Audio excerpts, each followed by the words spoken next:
Nangyari sa time ng Nabi yun. Sabi ng Propeta sallallahu alaihi wasallam, "Kad ijtama'a lakum idan." Dalawa ang Eid na naipon sa inyo ngayon.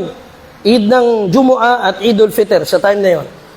Sabi niya, "Faman arada an yusalli al-Jumu'ah falyusal wa man arada an yansarif falyansarif."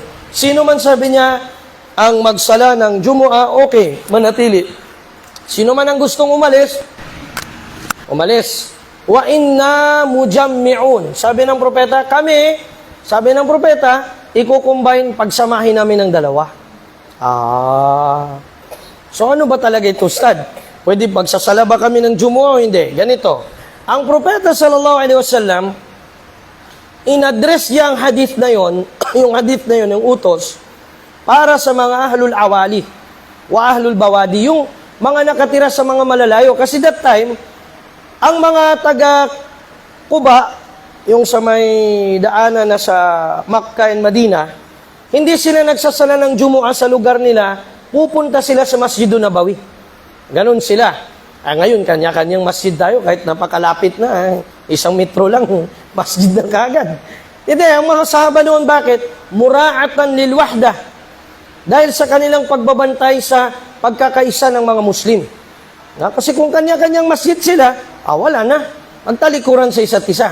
So, ang mga sahaba, nagaling sa malayo sa Madina, sa may labas-labas na konti, pag Jumu'ah at Eid, dun sila nagsasala talaga sa masjid ng Nabi.